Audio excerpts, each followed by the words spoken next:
Alright, in this game there's also murder mysteries to solve, and I think we can start that whole process by entering this building. Get in there! That's 3 times this month. I gotta eat. You gotta feed me. Works out. Shut it.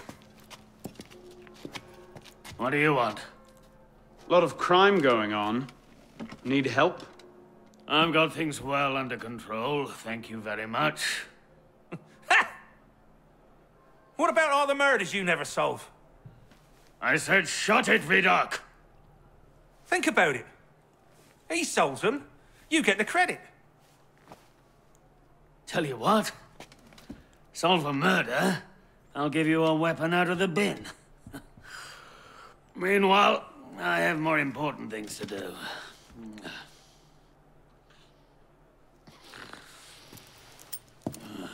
Hey!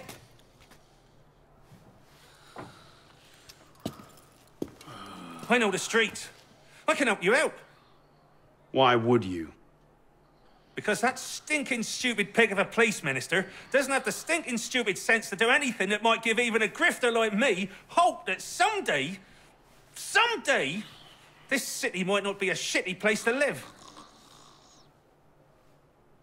And because I'm bored out my bloody mind! Oh, for the love of God, Vidocq, shush! Alright, let's start. Murder Foretold.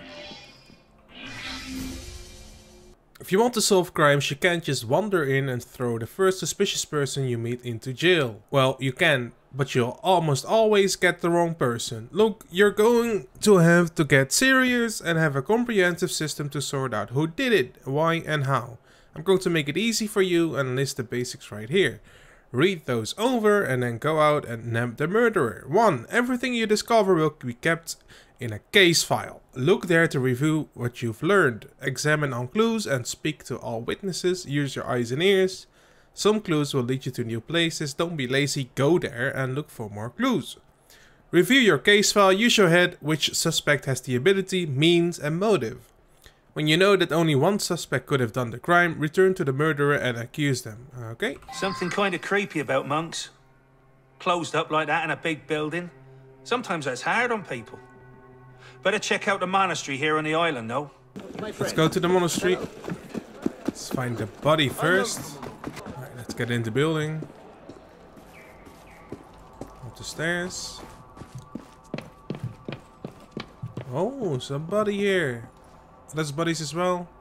A dead monk, Friar Jean, strangled with a strand of rosary beads. He appears to have fallen from his chair while writing at his desk. Okay, let's see, let's get all the clues. Clenched in a monk's dead fist is a crumpled bit of paper apparently torn from a diary. It reads, "Guilty, I've poisoned them. He claimed it was God's will that I do so because of the prediction, but I cannot escape my guilt. I am a murderer. I must confess everything right this minute before." Okay, that's interesting.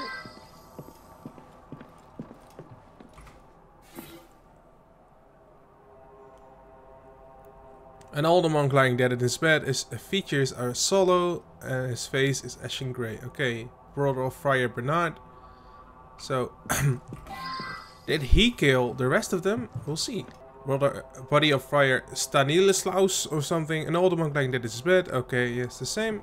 Friar Benoit. And this is... Dear Lord, Friars Stanislas, Bernard, and even the respected Friar Benoit. And then Friar Jean.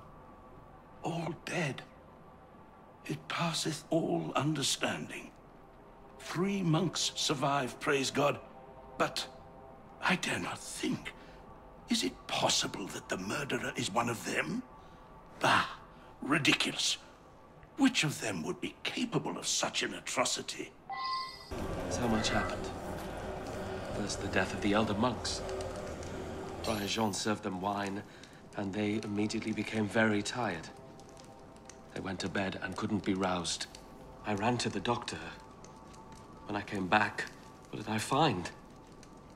They were all dead. And there's Friar Jean, strangled at his desk. Saw a monk right over there, starting a fire he was. A fire, here in the vineyard. Well, I yelled at him to get on out of there, and he ran off. Oh, there's a piece of paper in the fire. Poisoned the cask of wine, but I served it. If he knew that I am about to confess, he would not hesitate to murder me himself. Oh, curse today. The predictions of Nostradamus ever came into Honoré's possession. He is a quiet mad and he's driven me to madness. But I am... Okay. So that points to Honoré. I think they were into... this together, and Honoré killed Jean because he was about to confess, maybe. Who's this then? I am very worried about Friar Honoré. He and Friar Jean were quite close. I fear Jean's murder has affected Honoré's sanity. Okay. God's will cannot be understood by mortal man. We search and pray and do the best we can.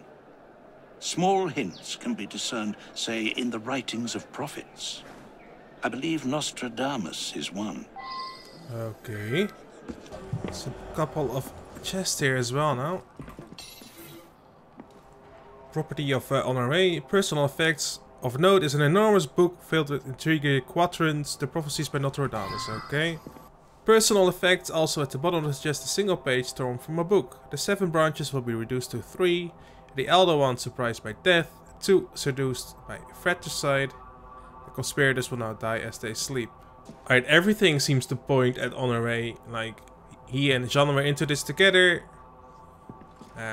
Jean was about to confess what they did to the other ones, and Honoré killed him, so I'm gonna accuse him, and I hope it is correct.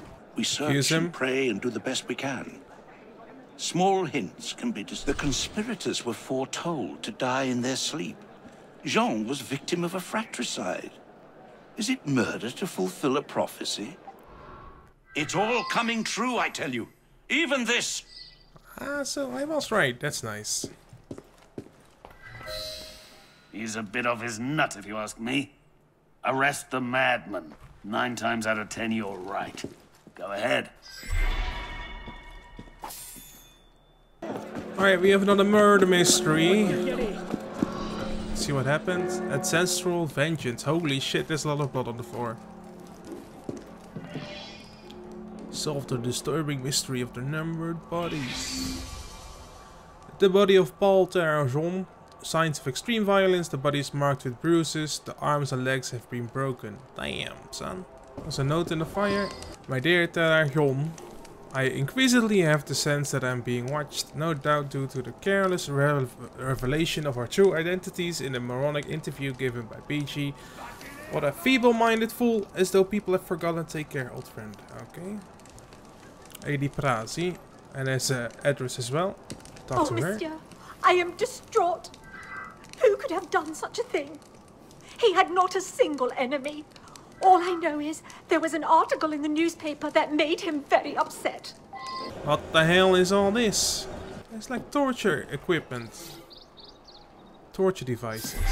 Damn, son. They were into some kinky stuff here. Oh, newspaper. Readers, in this time of change, let France not forget her history. The Inquisition effectively ended in France well over 100 years past, yet the descendants of these inquisitors live and walk among us. Let us cast our minds back and recall those 3 infamous prosecutors shown in our engraving from left to right, the Nogaret, the Marigny, and the Paris. These 3 are identified by medallions with numerals, medallions which are partly regarded as numbering of holy rank. We know today that several of the children changed their names to avoid retribution. We've discovered here in Paris a descendant of Philibert de Marigny. He is the prosperous merchant Bernard Grimani of Ile de la Cité. He gave us the honor of receiving us at his home that's his address, where we admired his collection of thumbscrews and a chair studded with spikes, which he confided to us are family heirlooms. Okay, there's a book here as well. History of France, Volume 4. 4 sentences are underlined. God knows who is in the wrong. God knows who cowers himself in sin. Disasters will fall upon those who condemn us here. Be it known that all who have opposed us and their descendants will suffer by the hand of God. Okay, Jacques de Molay. Jacques de Molay is the Templar leader, right? Well, it used to be. Artist preface. Many families changed their surnames, in this way they retreated into anonymity, thus avoiding the wrath of their victims and of their victims' descendants. Okay. On the wall here, is number 2. No, Roman numeral 2 has been written in blood on the floor. Door. Okay, let's go to the other asterisks we got. Right. Let's see here. Okay, we need to go to the upper floor, I see. Another dead body. Yay. What's this then? Rimini's house dead body. Similar to the other victim, this broken is covered in deep lacerations. Broken bones break through the skin. A lifeless hand holds a pendant in the form of a key. It's possible that this was torn away from the murderer. Okay. Here's a Roman numeral 1. And a note. Letter from Tarragon. Please be more circumspect in your statements. Only recently I've heard rumors of a woman claiming to be a descendant of the Malays line nosing around in various archives. Centuries may have passed, but peasants sometimes have long memories. Okay.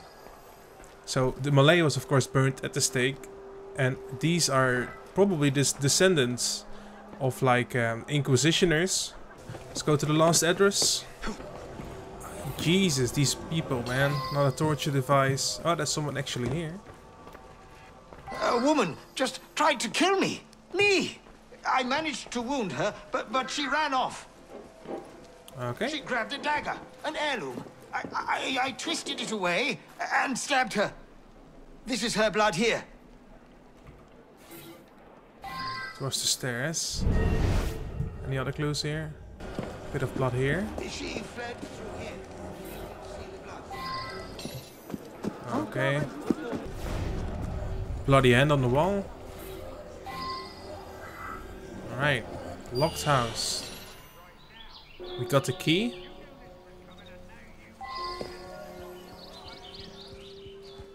Who is this? They glory in their ancestors' deeds.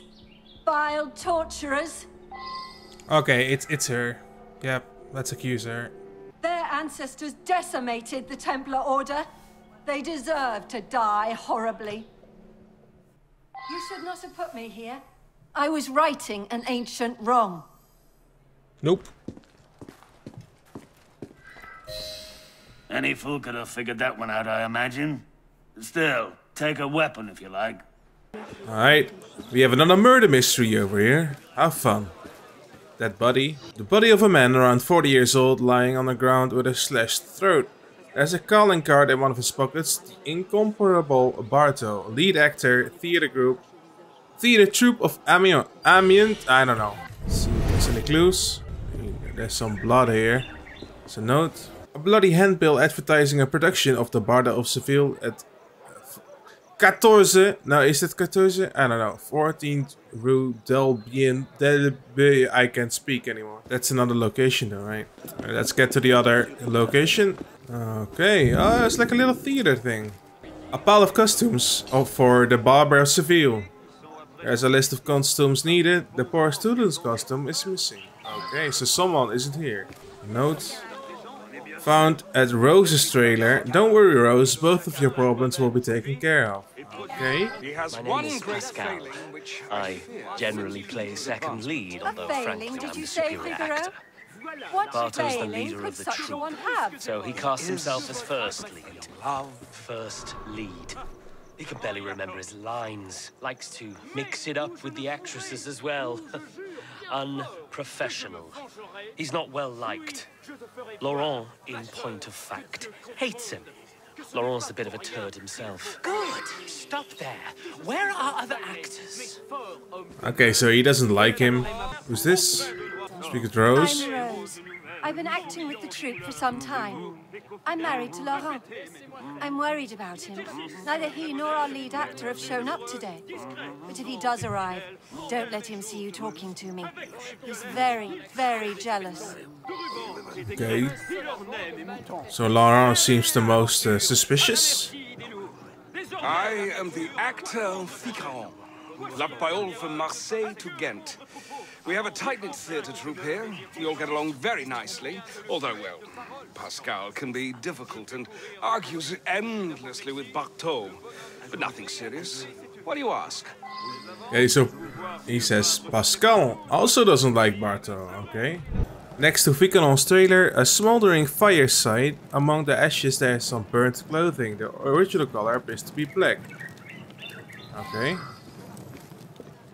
Box. The table is covered with props. There's a list of all props needed for the play. The barber's razor is missing. Okay. Found that Rose's trailer. Rose, my delectable pastry. Is that it? Yeah, meet me tonight in our usual place. Please, no protestations this time. Remember, I can give you all the leading roles, or if you're not accommodating, no roles at all. Your passionate lover, Bartel. Isn't Rose married to Laurent? Alright, there's one more clue location. Maybe we missed the clue. Oh, we missed the blood trails. There were blood trails at the first location. Here they are. Let's follow them. Ah, here we go. Bartow the actor. I rent him a room upstairs for his discreet encounters. This evening, he arrived with a bouquet and said a young lady would soon follow. I went out back briefly. When I returned, I found these flowers scattered in a trail out into the street. Then a man dressed in shabby black robes, you know, like a poor student, came running down the stairs and out the door. Very odd. Nothing bad has happened, I hope. Okay. We know in the fire behind Vicaron's trailer, some black clothes are burning, so that's interesting. Oh, another dead body. A body of a man slumped in a chair with his throat slashed. There's a calling card in his pocket. Laurent Doré, second lead, theater troupe. Okay, yeah, it's Rose's wife. Oh, I think she didn't like him anymore. And maybe not Bardo either. And Vicaron killed them both. Also, Vicaron claims everyone gets along well. Even though Pascal claims differently. Bloody razor. Crumpled up note. What am I to do? Laurent struck me again and again until I confessed about Bardo. Now he's gone to the love nest in the cafe to surprise him. He's taken the razor. I fear the worst. Okay. Alright, I'm pretty sure Vicaron is the murderer. Yeah. We have a tight-knit theatre troupe here. You are a clever man. It was my finest role. I waited until Laurent killed Barteau. Then I killed Laurent. Any man who has a sister would do the same. Ah, hello. So delightful to see the man who put me here, where I have no audience. Actors. I'd give them all the chop if I had my druthers. See what you like.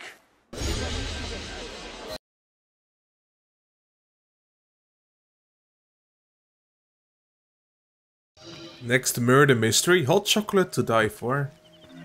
That woman. Valérie Duclos in her 40s, extremely well dressed in the old fashion of the monarchy. Face contorted into a horrible expression. No indication of physical violence. Okay, interesting. Porcelain cup, a Japanese style design, appears to have held chocolate. What are you doing here? This is a private tragedy. If you must know, I am Amélie Mauvoisin. This was my elder sister, Valérie Duclos. I refuse to believe that Georges poisoned her, even after what she said. Valérie and I were quite close, but I must say, she was simply dreadful the entire evening, drinking too much, insulting everyone. The worst was when she announced she planned to denounce Georges to the Committee of Public Safety. Okay. A maintained garden with various flowers, foxgloves, belladonna and others that are fatal when ingested. A ring, woman's ring discarded in shrubbery. Upon close inspection, one pearl is revealed to be a removable stopper for a tiny hidden vial. The vial is empty save for a drop of a sticky, clear, odorless liquid. Okay. The kitchen. A large earthenware jug, remains of a thick cocoa paste, also a jar containing finely milled cocoa powder along with empty milk jug and sugar. Never liked her. Never. Even when her husband, rest his soul, was alive. He was a true gentleman, he was. Mr. George was his friend. Used to come by for meals and eat and eat. Pity he'll be getting the chop. But Madame spent her day lording it over poor Miss Amélie and yelling at Master Pierre. Who knows what Miss'll do now? Not having a penny to her name and not likely to find a husband at her age. A large stoneware pestle and mortar used for the crushing of herbs from the garden. So that can be used to crush the poison. 3 more clue locations. I'm so sorry, Pierre. She was difficult, Georges, but she was my mother. I promised your father I'd watch over your family. And look how I failed. My mother was often difficult, and she was particularly nasty this evening. I suspect it had to do with a letter she received earlier in the day. In any case, she became angrier and angrier until she finally stormed out into the garden. I told Lucille to take her a calming cup of hot chocolate, but Aunt Amélie, fearing Lucille would upset Mother even further, took the cup away. Mother's always been unhappy that I inherited most of Father's wealth, and she often accused Lucille of wanting only my money. But that's all over now, isn't it? Lucille and I can marry at last. Okay. So that woman down there took the cup away. Maybe she did put something in it, huh? Yes, she threatened me. She made baseless threats at every dinner party. But she was getting angrier and angrier, so I repaired to the terrace with my brandy. On my way back down, I encountered Amélie. She sent me out to the garden to calm her sister with some hot chocolate. Okay. A note apparently to Pierre from his mother, Valerie, left on the table. My son, I write to caution and admonish you to your conduct. Okay, lots of difficult words. I appreciate that since the death of your father you have enjoyed considerable financial freedom due to his foolishly generous bequest as regards yourself. Whereas I have had to make do with pittance, your Aunt Amélie recently discovered a document that makes it quite clear that it is I that should have obtained control of my family's fortune upon the death of your father. Okay, so she was angry she didn't get the money. Despite the ludicrous claims of your doddering executor who squanders our money in his foolish business dealings with the Orient, you simply must quell your extravagances, especially in regards to the vulture-like woman you consort with, in view of the fact that I will shortly obtain control of the entire inheritance. And this is a long note. Whatever debts you have incurred will thereupon be yours and yours only. Okay. So she's basically messing him up. Don't delude yourself that Amélie will come to your rescue, despite the fact that you have been foolishly generous to her. The money comes to me, she will have a small maintenance and continue to wear Mother's worthless jewelry. Oh, so maybe she has the ring as well.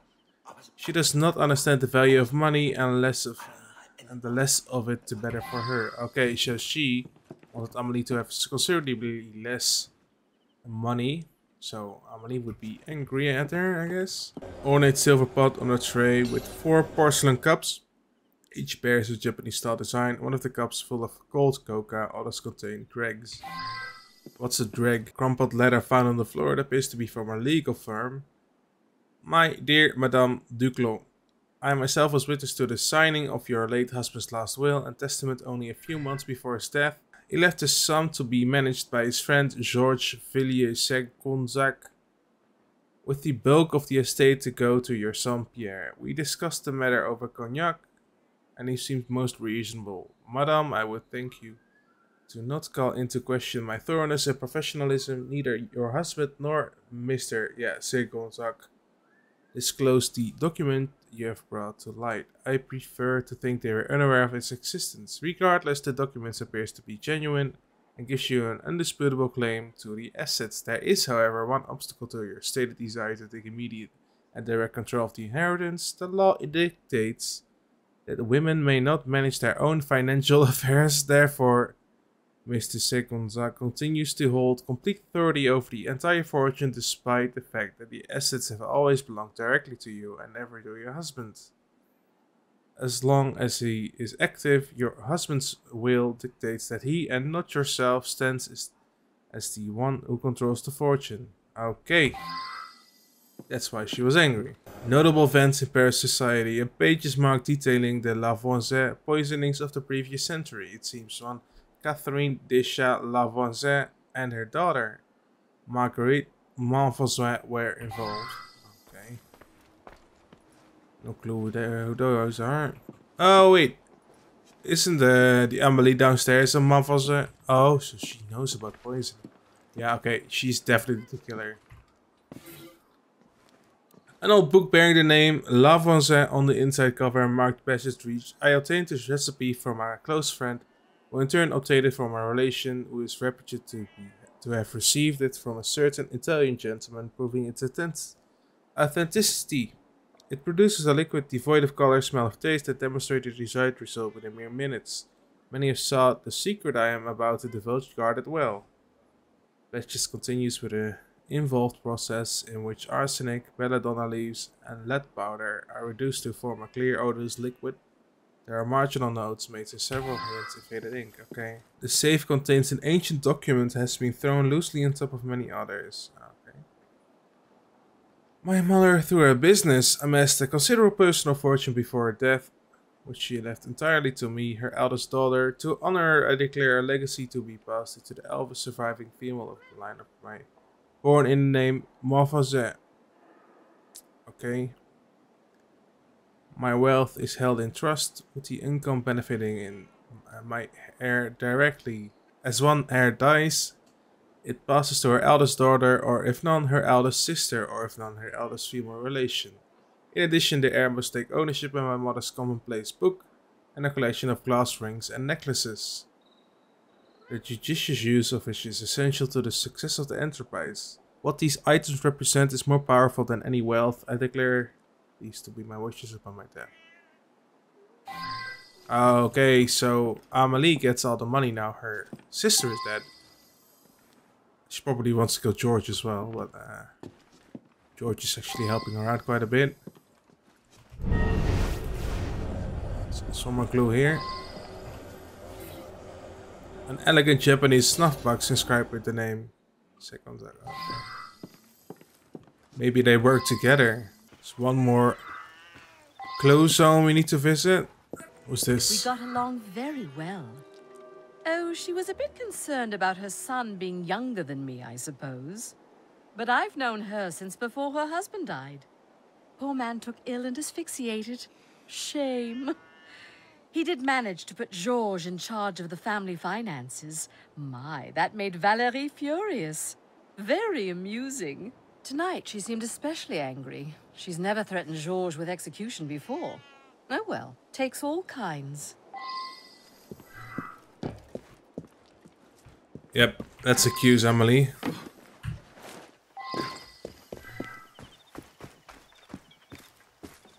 If you must know, I am Amélie Montvoisin. Was, damn you, interfering where you're not wanted. Valérie didn't deserve that money.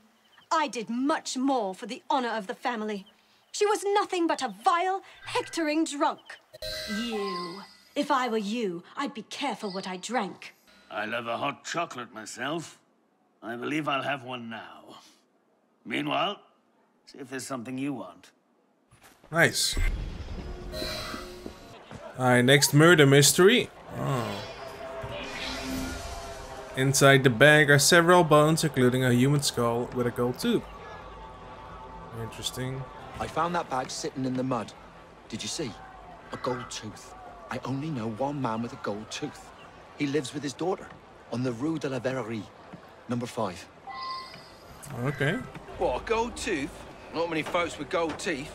There's a barman right close by, at the Limping Dog Tavern. I'd hate to think he's been killed. Right, here's the tavern. What'll it be?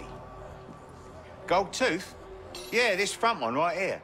I'm damn proud of it. Real tooth got knocked out in a bar fight. Okay, so he's alive. Alright, let's see here. Let's talk to people. Listen to me. You mustn't carry on this way. Oh, Jamie, he's been gone for days. What shall I do? Oh yeah, someone's missing here. I'm the girl's grandmother, bless her heart. I'm too frail to run errands, so her father would do them.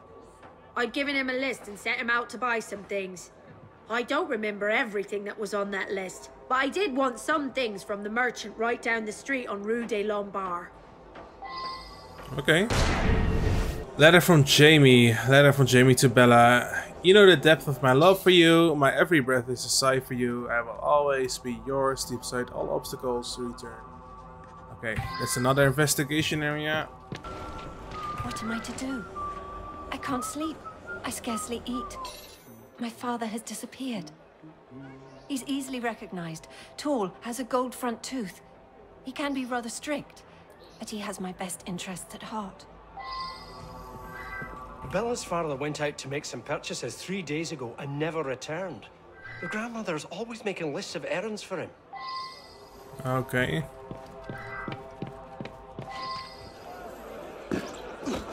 Let's go to the merchant. Oh yes, the man with the gold tooth. A few days ago he came by, bought shoes and sundries. His next stop was a butcher's shop that he'd never visited before. Asked me where it was. He left his list behind. A list of errands. Leather, shoes, glove, brush, general store. Okay, that's here. The next entry is a butcher shop, but the address is crossed out. Okay, we just talked to him. In a different hand is written sausages, butcher shop. Okay, let's go to the butcher. Some bags over here. Similar to the bag found on shore, contains pig bones. Okay. Must have been out for a while. Took a real blow to the head. Fella came in here, I thought he was a customer. Then he jumped me in my own shop. He was wearing a tradesman's coat and a three-corner hat. Oh, he had some kind of crazy accent. Scottish, maybe? The friend of the Bella had an accent. Bloody bucket. Overflowing with half-ground organs, probably from an animal. Yeah, probably. Contains a pair of woman's leather shoes, a bottle of cloth and other small items. Hey, that's the shopping list items. Okay. Alright, only place left is Jamie's house. Alright, this is Jamie's place. There's a note here. Leave my daughter alone. Your attentions are unwanted. Bella is meant for a much better match. She will certainly not marry a ridiculous Scotsman. I forbid you from seeing her again. Okay, I see motive. A series of love letters from Bella to Jamie. Okay. Father Slippy will not allow a union. Okay. Yeah, let's accuse Jamie. 3 days ago and never returned. The grandmother's always making lists of errands. Yes, I turned him into mincemeat and he deserved it. Old miser. I should have chopped you up into haggis as well. Chopped him up, eh? Nasty business. Well, pick a weapon. Alright, the next murder mystery is, I think, behind this door.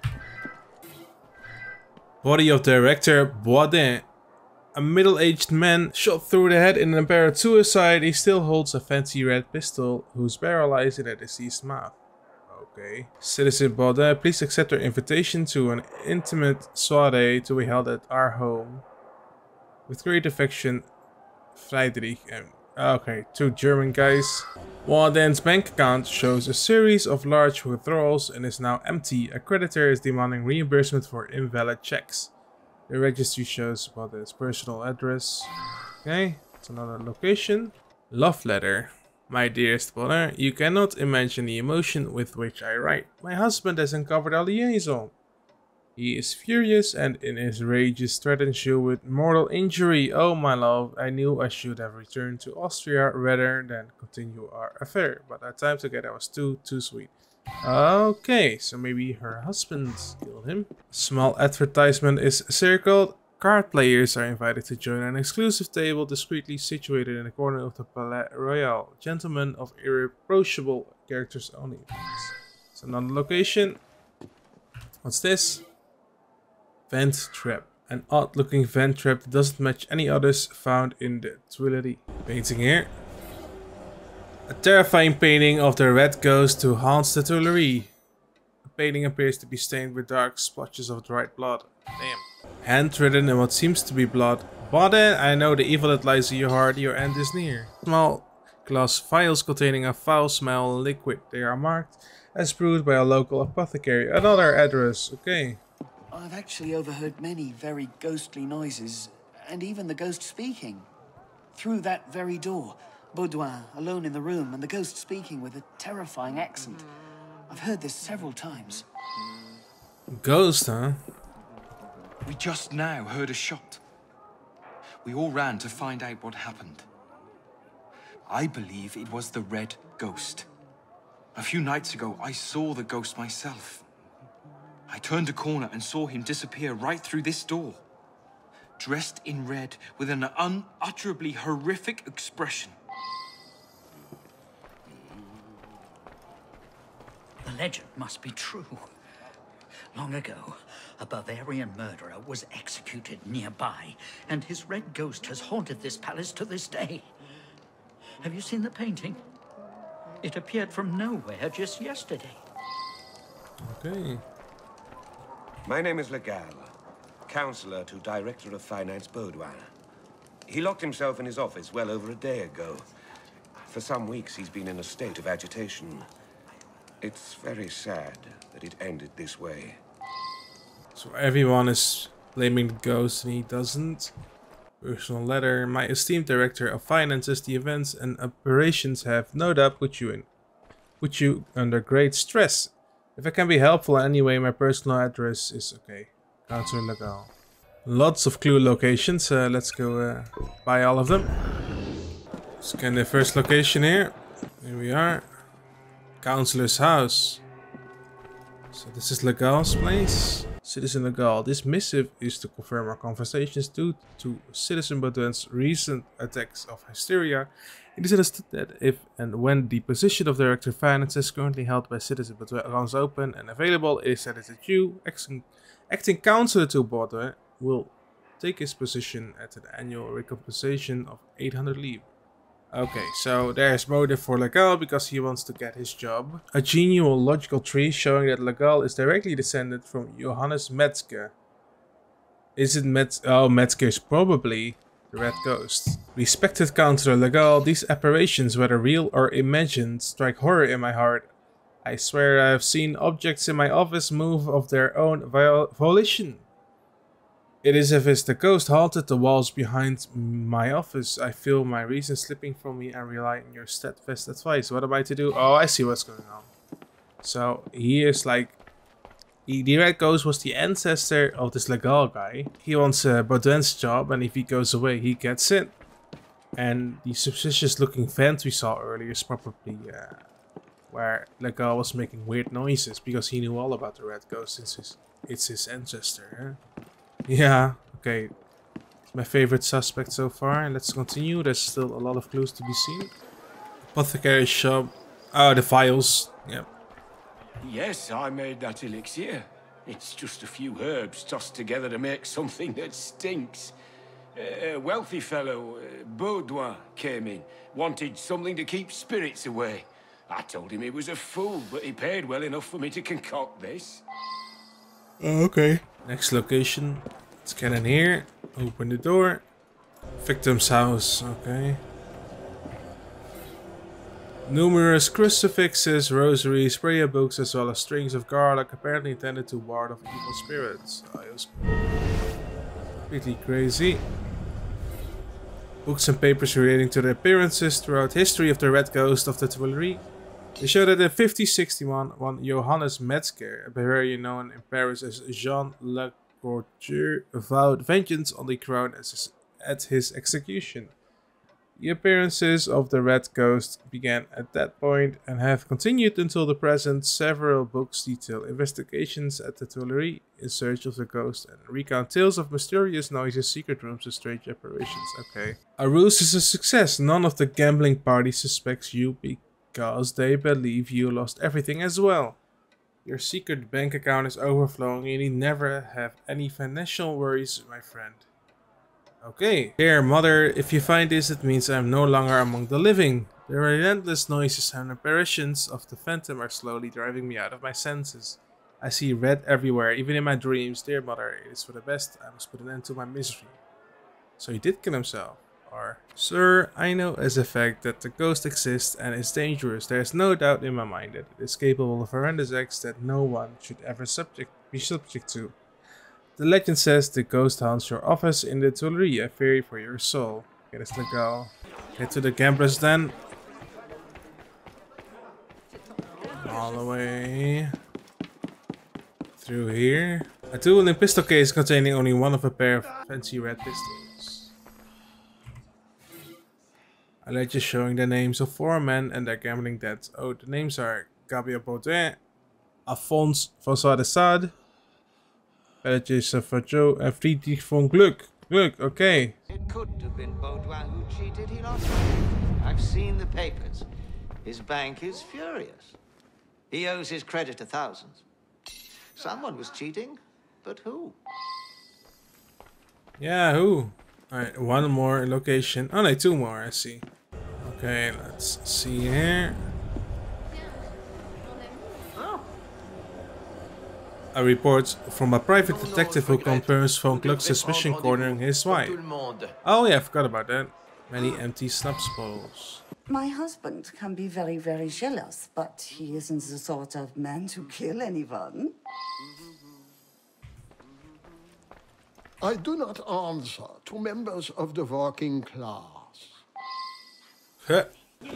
Alright, we still have 1 more location to find. Don't know quite where it is though. But maybe it's behind the fence in the palace.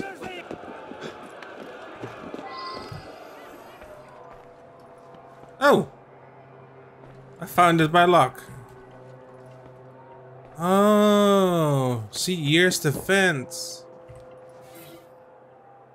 Simple mouthpiece connected to a tube leading into the wall. Ah, yeah, so here's the lair of the red ghost. Let's look around.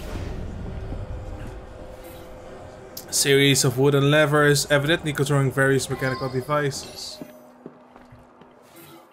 Various drums, whistles, and bells. Garment made from red cloth.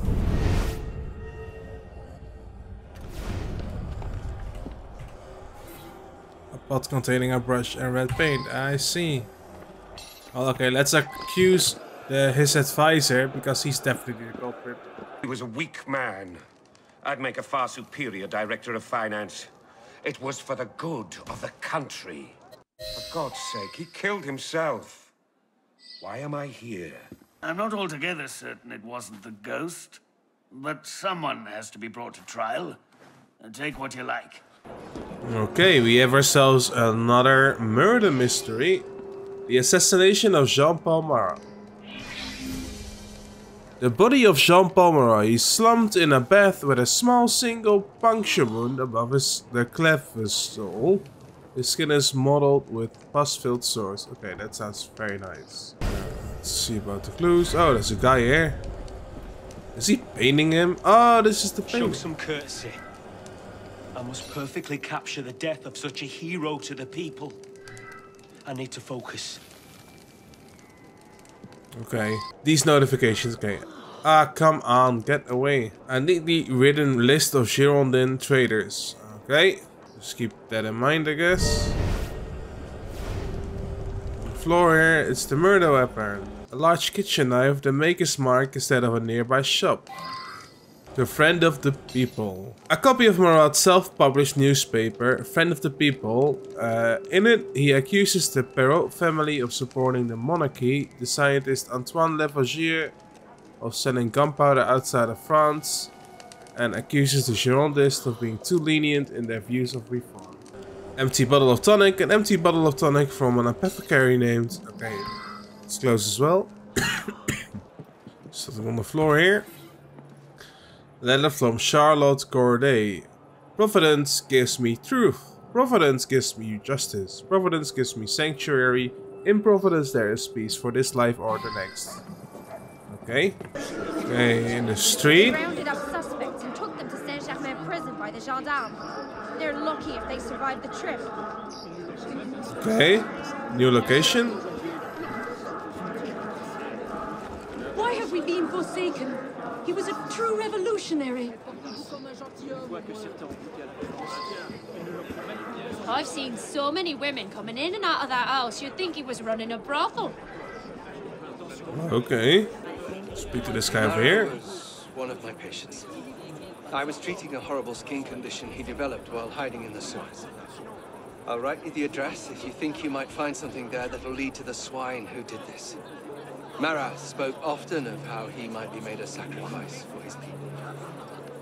His prophecy is fulfilled. Okay. Merchant style, let's talk to the merchant. A woman came in here last week and bought that knife. That ebony handle makes it one of my most expensive, but she didn't care about price. She asked about the address of some hotel. I've never heard of it though.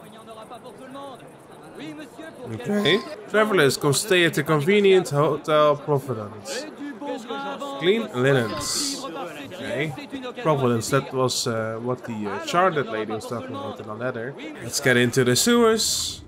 Where are you hiding out? There's people down here.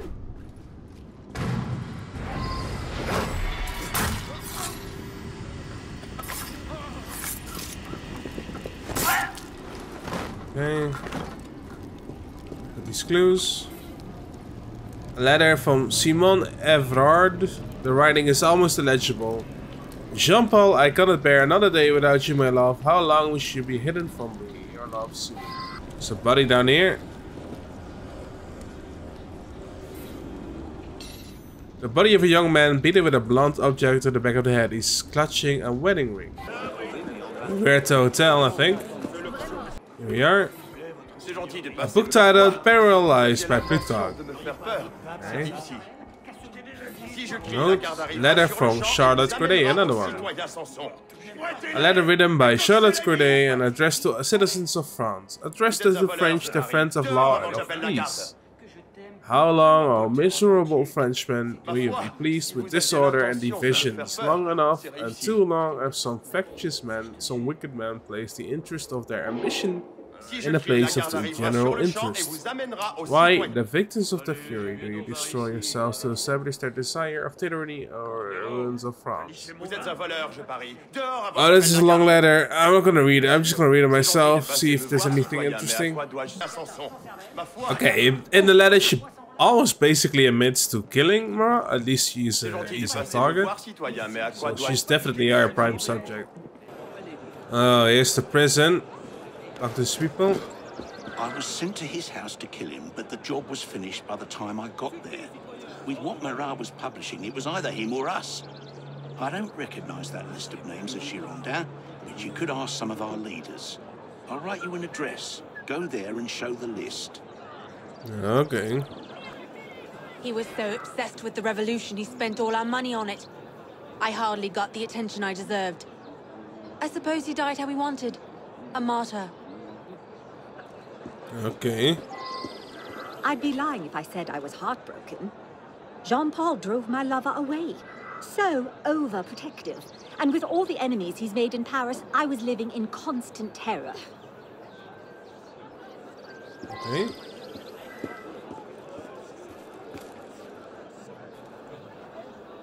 I did it. The bastard deserved it. He got my father killed. My father was no traitor. That filthy scum Marat was. Okay, you just, I mean, confessed, but let's continue anyway. You'll find the proof it's me soon enough. I just wanted his death to send fear into the hearts of Marat's believers for as long as I could. Yep, it's probably her. Let's visit the Girondin shop though. Okay, final location. I don't recognize that list of names either. But it's quite the coincidence that the first letters of those names spell the word Providence. Okay, yeah, it's the Charlotte woman. Let's accuse her. I kill one man to save 100,000. There is no turning back. Soon I shall accept the embrace of Madame Guillotine, a humble offering to the citizens of France. Can't say I'm surprised about Citizen Marat. The man had plenty of enemies. I'm surprised he lasted this long.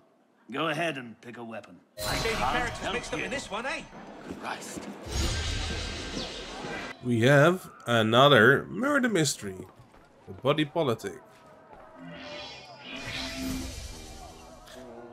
Michel Enbert, a man in his 30s, slumped at the dining table. Traces of blood dripping from the mouth indicating internal hemorrhage. Okay. My poor dear Etienne. I was afraid such a thing would happen. I feared just such an event for weeks. My husband has endured many death threats ever since his vote to spare the king. He even took the extraordinary precaution of hiring Armand to protect himself. Okay. I hope I'm not to blame in any respect. It was I who advised Philibert to invite the Gerard. I hoped to calm the murderous political situation. The wine was poured, and we all drank a toast to letting bygones be bygones. Philibert immediately fell choking to the ground. Okay, someone poisoned the wine. I am Madame Gerard. My husband and I were invited to dine, and I was looking forward to a lovely evening. The Philibert are known as a delightful couple. Okay. Partially filled, a powdery residue along the rim appears to be powdered glass. Okay. Citizen Philibert was a political opponent, but he certainly had my respect, and my wife and I were delighted to accept his invitation. I understand that one of his servants has gone missing. That seems odd indeed. Okay. Necklace on the floor. Broken necklace made of glass beads. One of them appears to be missing. Okay. Okay, the powdered glass was one of the beads. So someone's wearing a necklace that had the poison on it. Let's go downstairs. Poor Monsieur Philibert. He was always kind to me. It's my job to protect Monsieur Philibert. I search everyone who enters this house for weapons or vials of poison. I also taste his food and wine before he has any, but I failed. I tasted the wine just before it was served by André. Like an idiot, I didn't taste it directly from his glass. A guest could have slipped poison into his empty glass long before the wine was poured. Okay, that's not very clever. André brought in the wine. Armand here tasted it, and André poured everyone a glass. They toasted, and right away, Monsieur looked all queer. Then he fell dead. I am worried about André, though. He's completely disappeared. Here, I'll give you his address. He might know something. Okay, note to Alicia. Alicia tell André to order a new window from the glazier. There's supposed to be one more clue in here. I can't find it though, so we'll be back here later. André's house. Oh, he's here.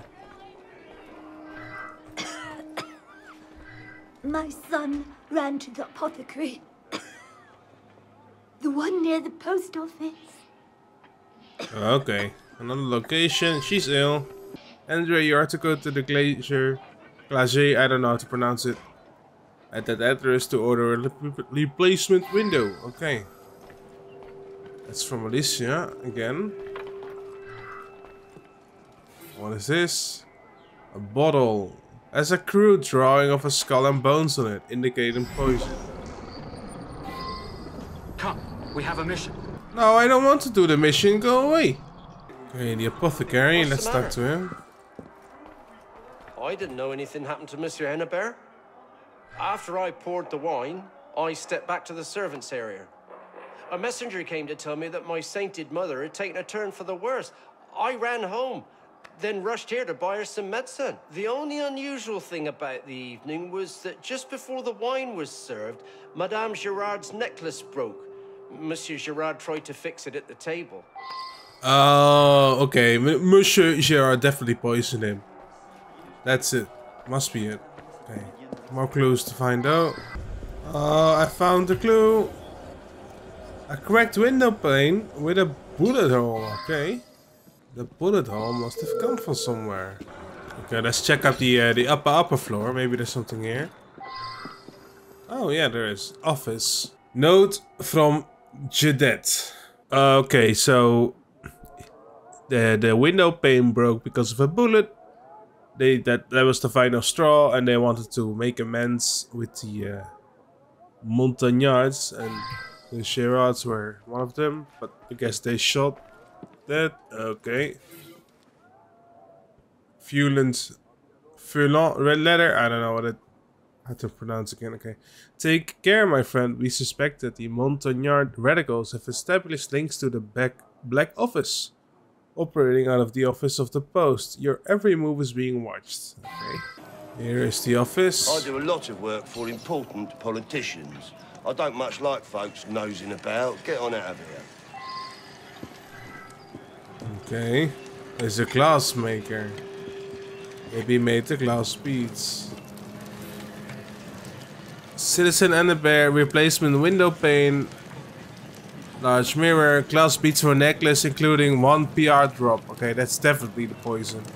A teardrop shaped glass bead, very resilient, yet curiously when a glass tail is broken off, the entire bead bursts into powder. Okay.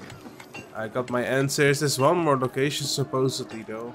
Oh, Bureau, the post. Must be here somewhere then, hopefully. Please just let it be here. Oh, we found it. Finally. Just as a clue.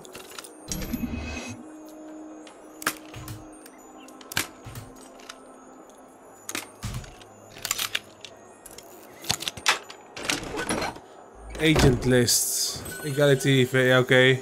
We have put the target in fear of his life. A sharpshooter put a hole in a window at his domicile. We believe he will be amenable to a meeting to cool passions, and at that point we will be vulnerable. Okay. Yeah, this is still pointing very much to Gerard, the guy.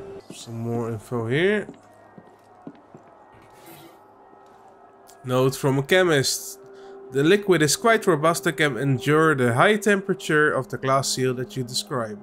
A second hand is scrawled across the bottom of the following. Everything looks good. Use our usual glassmaker to put this in place. Okay. Everything is coming together. Final one. We've called Gadet into arranging a dinner at Annabelle's home. Please move forward to the plan. Yeah, okay, this is really easy. Okay, let's accuse him. Here he is. Citizen Philibert was a political opponent, but he certainly had my respect, and my wife and I were delighted. Well, he voted to spare the king. Such men are traitors to the revolution. He was a traitor to the revolution. I should get a medal. Okay, we got it right. Nice. I still can't make this one out. The glass won't break. Odd. Go ahead, choose. Okay. Another murder mystery, the Hand of Science. Professor Simon Marshall is bloody and badly burned on the face and hands. Shards of glass have splintered into his face. Book here. A Bible from the Church of St. Com. Okay, it's an address. It is a bloody handprint on its front page and an inscription scrawled inside. Repent now, Monsieur Marcel. Repent while you still grace this earth. Okay. Exam of Lionel Viala. Lionel received a near perfect score on his chemistry exam. Okay, that's good for him. Exam of Pierre Simeoni. Pierre has failed his chemistry exam. A note has been written hastily at the bottom. We shall discuss this for the last time. Failure is not an option. Come speak to me. It's blood? Trail of blood? I'm shocked. He was quite meticulous, but I didn't mind. He'd even given me lessons last night. Professor Marcel was cold, but kind man at heart. Okay. I couldn't stand That's Lionel. Professor Marcel. He was so strict. I'm sure his office mate, Professor Frisson, is happy he's dead. I know he is. Oh, okay, let's see where the blood goes.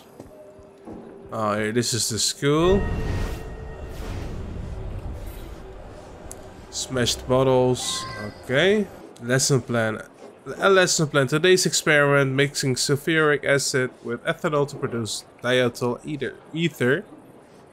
A fascinating and useful compound used as anesthetic by field surgeons. Important, caution students to never mix nitric acid with ethanol. Stress that an explosion will result.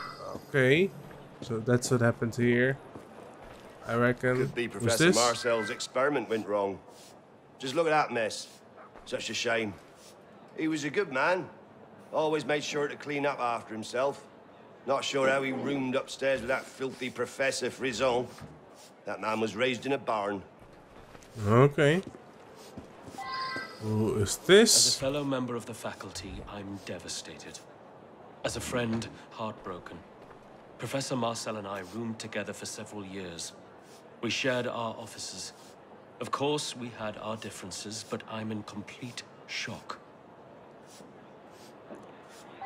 Okay. That's Frisson. This is probably nitric acid. The table is covered in vials filled with a variety of chemicals. They are all neatly labeled as either ethanol or sulfuric acid, except the largest bottle of sulfuric acid. This label is crudely placed and peeling. Okay, yeah. That's nitric acid. Is there anything behind this door? Bedroom. A key with a tag that says office. Okay, so there's an office. Love Van Cooler Journal. A journal containing an essay by Professor Marcel in support of the findings of Antoine Laurent de Lavoisier against the phlogiston theory of combustion. It looks as though he disputes the recent findings of Professor Frison, who supports it. Okay, so that's what they disagreed over, I guess. Let's go to the office. List of chemicals. A handwritten list of chemicals that look to be part of the lesson plan of today. Muriatic acid, sulfuric acid, precision scale, and glass vials. Sulfuric acid is circled. Scrap of paper. A scrap of paper. The word sulfuric acid has been handwritten in a variety of styles. Manifesto. Manifesto written by Professor Marcel. It begins. As a youth, I may have been immune to logic, continuing to follow the church as a blind sheep on the slaughter, but with age the hand of science reached out to me and freed me from perpetual ignorance. Okay, so you went to church. Let's go to the church, actually. Before the devil and learn the price of his blasphemous teachings.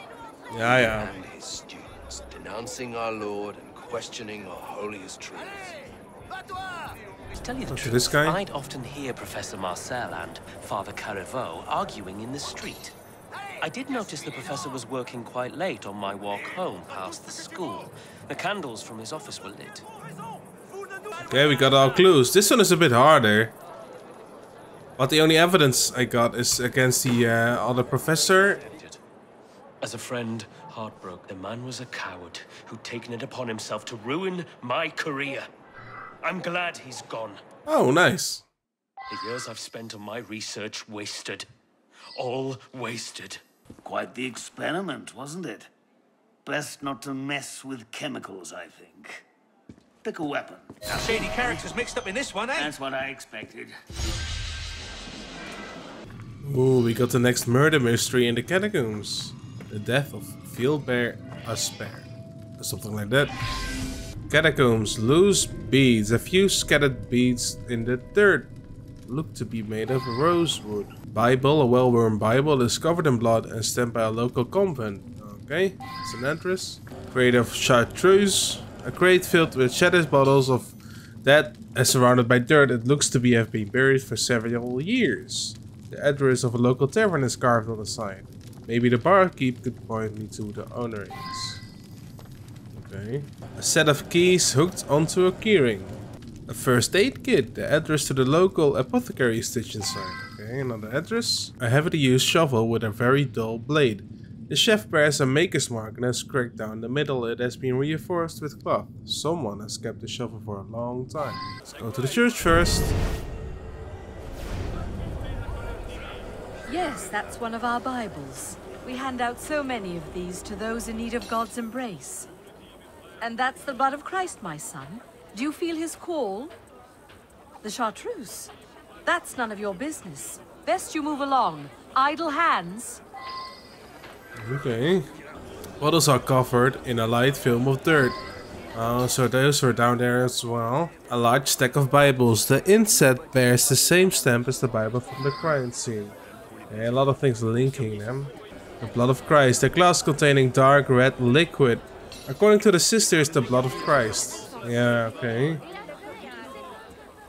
Maybe it's the blood of that guy, huh? Alright, next location over here. The tavern. Sure. Philibert was here last night. I had to cut the bastard off. That dumb drunk owes me plenty of coin. Promised he'd pay with enough Chetrol to last me a year. I was dumb enough to believe him. Check with the regulars. They might know more. Okay. Can't say I talk to him. My music keeps me busy enough. Okay. Yeah, Philibert was here. Bought us a few rounds. Kept going on and on about his sister. I thought he was an orphan, but who knows? Oh, maybe, yeah. A nun. Philibert, I love that fool. Buy me a drink, and I might remember. Maybe. Some more bottles here. Chartreuse. Faint green glow. Bottles of wine and liquor, various wines and spirits. Okay. I mean, it's a tavern after all. A merchant stall. Philibert? Haven't seen him. What are you after there? Chartreuse, quite rare. You know the Carthusian monks are famous for making it, and the Carthusian nuns are just as famous for hiding it as well. Okay. Supplies. Variety of tonics, tools and supplies. A very well stocked merchant. New shovels. These shovels look brand new, unused. They bear the same maker's mark as the one found at the crime scene. Apothecary stand. I sent him to retrieve supplies from the merchant days ago and he's not returned. You'd have to ask Philibert where the hell Philibert has gone. I'll write down the address, but first, I'll take my keys back. Thank you very much. That's a graveyard. This graveyard's been too busy for my liking. I got missing tools, and someone even broke into the catacombs. Found a pretty rosewood cross down there, though. Thought I'd give it to the convent. Okay, the same as the beads. Shovel. Brand new shovel has barely been used. A little odd considering its owner is a gravedigger. Small wooden cross. Wooden cross looks to be made of the same rosewood as the beads at the crime scene. Half buried coffin. A freshly built coffin. Philibert would easily fit inside. Oh, someone took it. Oh, someone took it out. Worn Bible. I'm not surprised he's a man of faith. The most suspicious one is actually the nun. It's Doctor again. I think Philibert had like a debt at the tavern. Needed money. Went to the catacombs, found Chartreuse. Which is probably hidden by the church or something. And she didn't appreciate that. I don't know. Let's talk to her. Accuse her. Yes, that's one of our Bibles. We hand out so many of them. The Lord bestowed this Chartreuse to us for good reason. I would never allow a peasant to tarnish its name. Oh, fuck yeah. Must I be made to suffer for being guided by the hand of the Lord? I'm sure Philibert had noble intentions, but even I know not to touch that Chartreuse. Find a weapon you like. It's yours. Okay. And another murder mystery. The Decapitated Warden. It's a year. Dissolving corpse. The body of an unidentifiable man dissolving in a tub of acid. The head has been chopped off cleanly and there is a stab wound in the chest. Okay. It is unusual as the puncture bears the mark of an axe. On his finger sits an ornate gold ring. The address of the maker is etched on the inner shank. Okay. Finally get a vacation, only to find a headless corpse rotting in my tannery. That thing's been sitting here at least a few days. But the wound on his chest, only a custom blade could do that. I've heard rumours those awful gangs love to leave their mark on their victims. Okay. Oh, there's a sword up there. Short sword. A custom crafted short sword, likely the murder weapon. The quillon has been forged into an axe, explaining the strange puncture wound left on the body. There's a maker's mark with the address of a blacksmith. Okay, let's go there in a bit. Someone else in this building here. I heard some strange noises outside my window late in the night. When I looked outside, I saw someone going into the tannery carrying something quite large. I just assumed it was Citizen Gilbert, working late as always. I had no clue he was vacationing and someone broke in. Otherwise, I'd have told someone. Okay, let's go to the next location right here. Jewelry shop. Oh, this ring. How could I not recognize my own masterpiece? Of course it belongs to Warden LaRue. You must return this. I'm sure he'll be looking for it. You'll find him working at the prison at La Salpêtrière, or home with his wife, Madame Camille. I'll write down the address for you. Alright, couple more locations. Let's see what's in here. The blacksmith. If the blade left the mark of an X, well, that's one of mine. I forged him custom for the Gangley Marchand Law. It stands for X marks the spot or some such thing. A hooded fella, much like yourself, purchased one of those blades a few days ago. Look, I can't be responsible for these once they're sold. Check the tavern, the Creux. It's where les marcheurs morts spend most of their time. I'll write down the address for you. Okay, great. Next locations, the warden's house. Okay, there's some people up there. Talk to the people here. My husband had many enemies. Running a prison made sure of that. I must admit, he'd been missing 2 nights before I could bring myself to tell the police. It's no secret that I wasn't faithful, but I would never do such a horrible thing. Okay. Me? Well, I'm here to console Madame Camille, that's all. Just a friend. Piece of paper here. Letter from Warden Leroux. Letter from Warden Leroux to the Citizen General Security Officer. Dear Sir, I must inform you of my desire to remove Hugo Solier from his post as Deputy Warden. In the past months, he has shown both an insubordinate attitude and a reckless disregard for management of our prisoners. Under his watch in the last week, we've had 2 attempted escapes and several altercations arise between prisoners. Okay, so he wants the Deputy Warden gone. Maybe that is motive. Let's talk to the next person. He deserved better than this. He had his faults, but he was a good man. Not that his wife even cares. Such fake tears. Always running off with a new man. Okay. I knew something was wrong. Warden Leroux was always home late, but for him to simply vanish for 2 days made no sense. I heard he'd been mixed up with les marcheurs morts, that horrible gang. I honestly thought it was just rumors. Okay, one more clue. Letter from Julien to Madame Camille. My love, I must profess, I still count the days till we meet again. But with Monsieur Leroux' insatiable paranoia, I fear this day may never come. Each breath he takes tightens the chains that imprison our love. Okay, so he might have killed him because of love. Here's the tavern where the gang meets. Hey, I know nothing, say nothing. I just serve les marcheurs morts their ale and carry about me business. You can take it up with their leader upstairs. Okay. I was expecting someone to come by and pin Leroux's death on us. Sure, the warden had some debt. But we were negotiating the release of some of my men in return. Why would I toss away a deal like that? I'm not a fool. Fair enough. Okay, let's see about the prison here. What's this? The horror, the gall of these vermin. Look at what they've done. Poor Warden Leroux's head placed on a pike for all in the prison to see. Oh, Surely really? a message to me who must follow his brave tenure. I'd wished him a good night just yesterday. I'd heard rumors of his gambling debts with Les Marcheurs Morts, that wretched gang. The head of Warden Leroux. Placed on a pike. Whoever did this looks to be sending a message to the Deputy Warden. Okay, so it's either the wife's lover,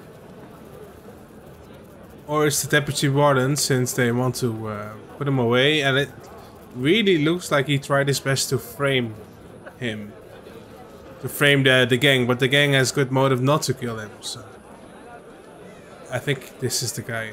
The horror, the gall of these vermin. Accuse me?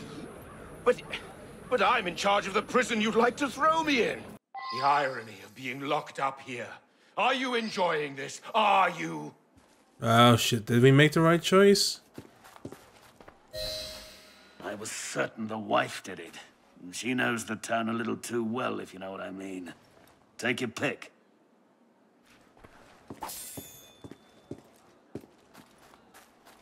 Oh, I think we did it. Yep. Oh, there's a body here in the graveyard. Cut the middleman. The body is dismembered. These cuts are precise, surgical. There is not much blood, but plenty of sand in the wounds. A fish hook was left attached to the flesh, and the skin is covered in puncture wounds. Seaweed, the same alligator that grows by the river Seine. It's also covered in sand. Okay, so he's probably killed by the river. Satchel, small satchel that contains bait, hooks, and fishing line. It also contains a ripped proof of release document stamped by officials at La Salpiette, asylum next door. The name of the who was released is illegible. Some footsteps here. Heavy set of footprints. Those papers are for a patient that we just released. He always blabbered on about being a fisherman, so your best bet is to check the river. We also had a patient escape a few weeks ago. You can check their cells inside, just down the steps. Oh, okay, let's do that. A fishing hook, disgusting. Hidden under the bed is a dead rat impaled multiple times by a fishing hook. A guide to fish species, filled with circle drawings and descriptions of various types of fish, well worn and looks to have been read 1,000 times. Okay, so this guy was obsessed with fishing and maybe he killed the person outside.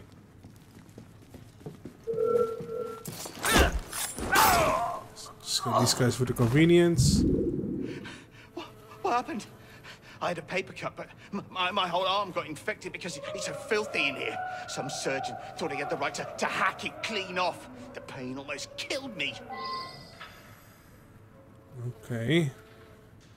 Maybe the surgeon did it. It says either the surgeon or the fisher guy. The mattress has small puncture holes in it. Okay, also fishing hook. One more book inside here. Pages from a torn up medical journal belonging to a surgeon named Dr. Leonard Arny. It is filled with drawings of the human anatomy and surgical procedures. It also has a large list of patients and their addresses. All but one has been crossed off, a patient named Charlotte Donald, who lives at that address. There is also a return address for the surgeon. Okay, both addresses would be worth a visit. Okay, nice. Let's continue. Oh, here's the office, maybe of the doctor. What can I say? My boss is a good barber, but a horrible surgeon.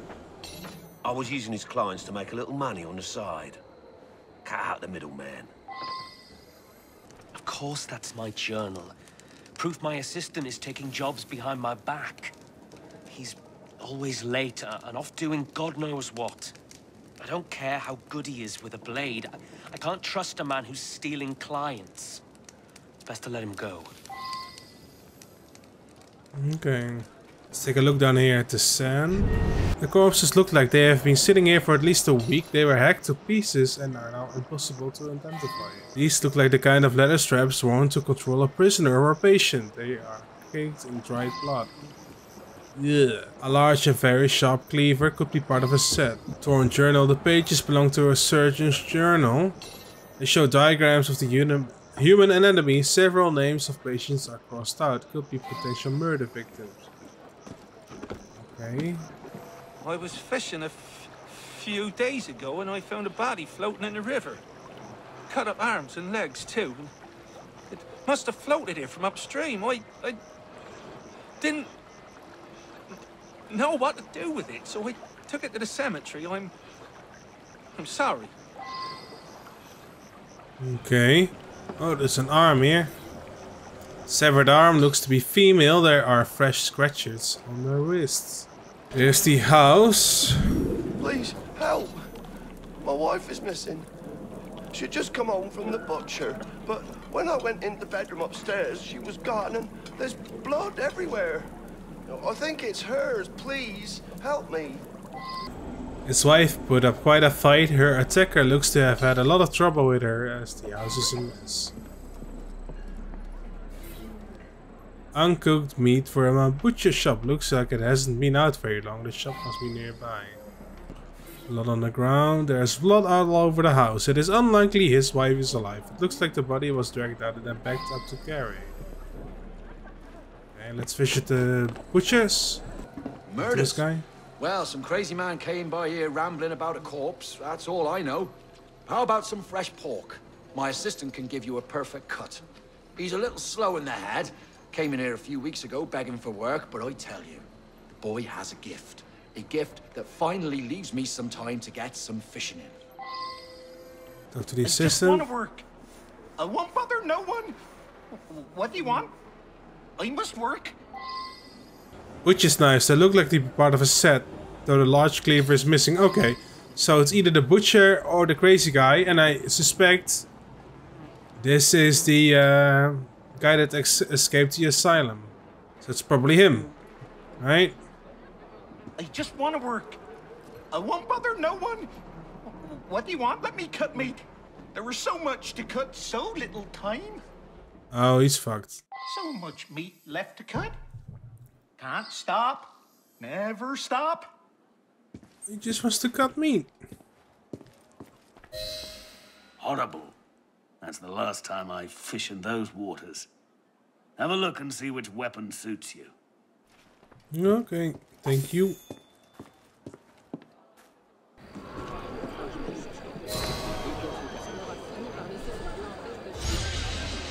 Here she is. Wow, that's brutal. A young woman's body has been brutally whipped. Her hands are bound and she is covered in wounds. Damn. Alright. This is the whip. A long whip with a tip flecked in blood. There is a maker's mark on the handle. Okay, let's go there in a bit. Poor Susanna. She was a favourite of that citizen de Sade that came around so much. He never treated her proper. I told her, send him away, but he pays so much. Look, ropes, whip, that's de Sade all right, randy bastard. Okay. Diary. This appears to be Marquis de Sade's personal diary. It is filled with explicit and disturbingly violent sexual content as well as far-ranging philosophical musings. It seems like a framing, like no one would be so stupid to leave all their stuff here. Short ropes and a spickled soaked gag, all stained in blood. Oh God, there's men coming and going all the time. I didn't see de Sade last night, but he could have been here. Comes here a lot. It was too dark for me to see him proper. But there were some odd goings on last night. One John came in but didn't stay long enough to really do anything. And then there were two men, but only one went into Susanna's room. Okay, it's a knife. Bloody instruments capable of puncturing human flesh. Let's go to the Sade's place, see what he's doing. Ask some questions from people to talk to. I'm unable to say what the Marquis was engaged in last night. It was a rare night off for me. If any of his personal effects are missing, well, he gets caught up in his activities and becomes careless. He could have left them anywhere. Come on then, you old reprobate. Unhand my master! You! Shut up! It's quite all right, Olivier. This may be amusing. Hey, Anna. Letter to valet. I'll meet you there and we'll arrange payments. 50 livres, okay? Back to jail. It's all too delightful. Really? Murder a girl? Those days are behind me. But I do enjoy the fuss. I did visit Susanna with some frequency, but not last night. I'm sure my valet can confirm my whereabouts. There was a young man, some days ago, perhaps rather too taken with my philosophies. I recommended Susanna to him. It's not impossible he might know something. Okay. Sure, I made that whip. Well, I suppose it could belong to de Sade. I sell him all sorts of things. But you know, there's a student, strange fella. He wanted to buy all the same things that de Sade bought. Seemed to think de Sade is some kind of god or something. I've got his address in the delivery book. Let me see. Yes, here it is. Okay, thank you. Delivery book, okay. It's another address probably, maybe the same. Student's hovel. Susanna, de Sade told me about her. I arranged a time and thought about all the things I would do to her. I started to lose my nerve, though, so I drank a couple of bottles of wine. By the time I got there, I couldn't go through with it. I turned around and left. Anything else? I heard two men in the dark just when I was leaving. One of them said, "After it's done, come and meet me in the church courtyard at Saint Nicolas des Champs. I'll pay you there." Okay. Book 120 Days of Sodom by Donatien de Sade. Okay, de Sade's infamous volume describing the The bravities of 4 libertines locked in a castle with several dozen victims of both sexes. Some of the abuses described are underlined. Let's go to the meeting place. Talk to this guy. Here all the time. I've got nowhere to go. Who are you looking for? I saw a couple of fellas meet here late last night. One of them was dressed all fancy. Must be a servant. I overheard him mention his master, the Marquis. Afterwards, the other man went into that building right there. Okay. What building? There we go. Let's see here. Mysterious letter. You have done exceptionally well to find someone with access to the Staat's personal effects. Under no circumstances are you to do the fatal deed yourself. You must avoid having suspicions raised on the committee. Let our poor dupe do the work. He will be highly rewarded. 50 levers are enclosed. When all this is done, the Staat will wither in jail, and his immoral and pernicious influence on our citizens will be washed away like much aristocratic blood. Okay. I think it's the valet. Must be. Scrapbook contains a collection of scandalous newspaper articles about the Assad, including his misadventures in Acul, Marseille, and Lacoste. Okay. It's the valet. It's the valet. We got a letter with 50 lever, so it must be. After the degradations that I've suffered at the Assad's hands, I jumped at the chance to put a gruesome end to the man. I do hope you're proud of yourself. That animal Assad should be in here instead of me. Oh, great. We got the right guy. Where's Vidocq? Little beast broke out again. Don't you worry. I'll catch up with him soon enough. He's not that bright. Expect to see him on the gallows one of these fine days. A Jezebel killed. Hardly a crime in my estimation. Take your due. Okay. Alright, I think we have a final murder mystery here. Alright, here we go. A dash of poison. The body of a dead woman. She's well dressed, very pale, and roughly 45 years of age. It is not exactly clear how she died, but her eyes are bulging and it looks like as though she was gagging. She's probably choked with someone. Puddle of vomit and blood. It is as if her innards were all she could retch. Empty coin purse. An empty woman's purse looks fairly expensive with a gold leaf embroidery. There's a ledgergram put up inside with an address to a merchant. Okay. A glass bottle with traces of the same black liquid that is next to the male body. It has no label. There's a male body. Oh, here it is. An unidentified dead man who looks to have been homeless. His clothes are ready and reek of alcohol. The body itself clearly hasn't been dead long enough to smell so putrid. No clear signs of how he died though. His eyes are bulging wine. Drops of black liquid. Droplets of a strange black liquid. Smells like a harsh medical tonic of some sort. Okay, they probably both drank the liquid. Let's go to the address of the merchant. Go to the merchant. The purse belonged to my boss, Madame Beaudry, and she hasn't come into work yet. But the bottle, we sell plenty of tonic, but without the label, I can't tell you. Our chemist Nicholas would know if it's ours, or you could talk to Samuel Marat, the apothecary. He sells the same tonic. I'll write you their addresses. Just don't tell Madame Beaudry. Her and Samuel, I'd say hateful would be a mild way to sum up their relationship.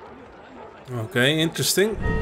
Tonic bottle, an exact match after the bottle found at the crime scene except it's sealed. I cannot tell the color of the contents inside. A variety of tonics and medicines.